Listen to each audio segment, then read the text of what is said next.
Bonjour à tous, voici la correction de ce que j'avais demandé aux élèves aujourd'hui, tracer un angle de 23 degrés.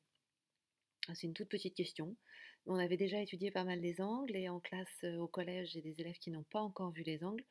Donc je leur amène progressivement. Je me suis dit que les élèves à la maison, ils pourraient peut-être aussi réactiver un peu ça. Et je crois que j'ai eu raison.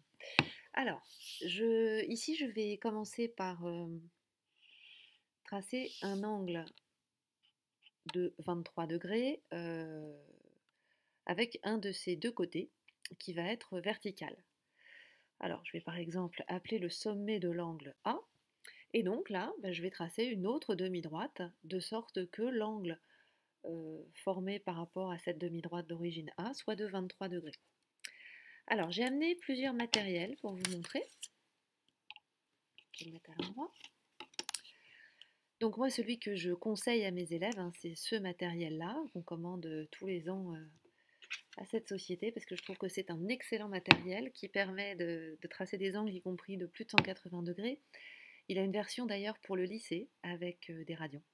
Là il y en a quelques-uns, mais il y a une version pour le lycée avec, on voit apparaître sinus, cosinus, etc. C'est très très bien fait. Beaucoup d'élèves ont déjà cet équerre-là, parce qu'en fait, ce rapporteur-là, ils ont tellement envie d'avoir un rapporteur qu'en général ils l'ont acheté déjà pendant l'été. Et puis certains élèves ont des rapporteurs comme celui-là qui pose un gros problème. Alors, on va appeler ces rapporteurs-là des rapporteurs semi-circulaires et celui-là un rapporteur circulaire. Sur les rapporteurs semi-circulaires, ça, c'est à déconseiller. Car, comme vous le voyez, sur les rapporteurs semi-circulaires, en général, on a deux graduations. Donc ici, à l'intérieur, on va de 0 à 180. À l'extérieur, on va de 0 à 180 en tournant dans l'autre sens. Ok. Ici, à l'extérieur, on va de 0 à 180, c'est marqué ici degrés, et à l'intérieur, on va, dans le même sens d'ailleurs, de 0 à 200 grades. Le grade n'est pas une unité d'angle que nous utilisons scolairement. Donc ça, c'est un rapporteur qui est problématique parce que les élèves risquent du coup de faire des confusions entre les deux, même si bon, c'est vrai qu'ils vont sans doute plutôt utiliser des graduations extérieures parce qu'en plus les graduations intérieures sont ici difficiles à lire, mais il n'empêche que c'est compliqué pour les élèves d'avoir un rapporteur qui est en grade. D'ailleurs, on peut s'interroger pourquoi, parce qu'il y a peut-être une vraie réponse, je ne sais pas, mais moi j'ai jamais utilisé les grades. Alors celui-là, je l'éloigne. Donc je vais commencer avec le rapporteur semi-circulaire. Donc sur le rapporteur semi-circulaire, on a un viseur. Ce viseur, on le positionne sur le sommet de l'angle.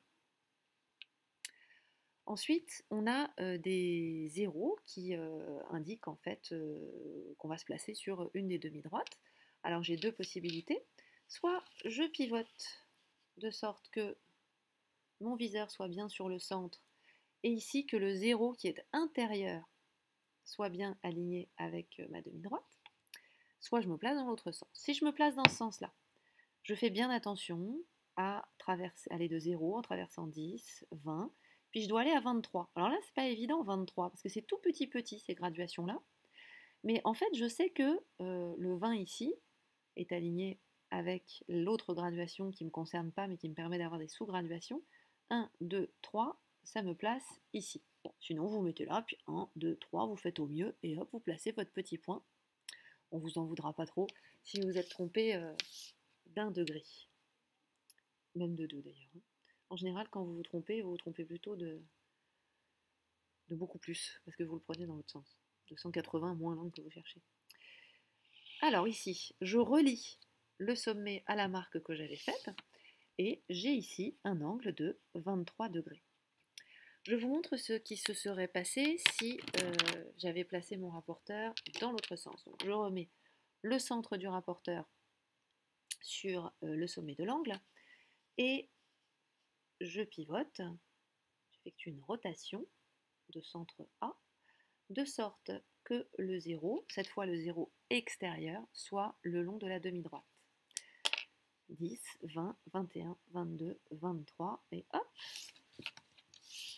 et je trace. Ouf. Ici, j'ai également 23 degrés. Alors d'ailleurs, vous pouvez noter que ces deux angles sont des angles adjacents, car ils ont un sommet commun, un côté commun, et ils sont situés de part et d'autre de ce côté commun. Si je place des lettres, Voilà. Ici, en fait, cet angle-là est désigné par BAC. Mais si je l'écris comme ça, c'est une notation qui désigne un triangle. Donc pour bien montrer que c'est un angle ne sort jamais sans son chapeau, je lui mets ce petit chapeau. Et cet angle, j'aurais aussi pu le noter CAB. Voilà, puisqu'il n'y a pas de sens à la lecture de l'angle. Et je peux écrire égal 23 degrés. Je vais revenir là-dessus juste après. Ici, cet angle, je peux le nommer CAK ou KAC. Et si par exemple, je place un point Z ici, je vais aussi pouvoir l'écrire ZAC ou CAZ. En tout cas, je ne vais pas pouvoir mettre seulement 2 lettres ou seulement 4 lettres ou plus. Ça, c'est pas possible. Ce sur quoi je voulais revenir, c'est, avant de vous montrer l'utilisation du rapporteur circulaire, c'est qu'un angle en mathématiques désigne deux choses.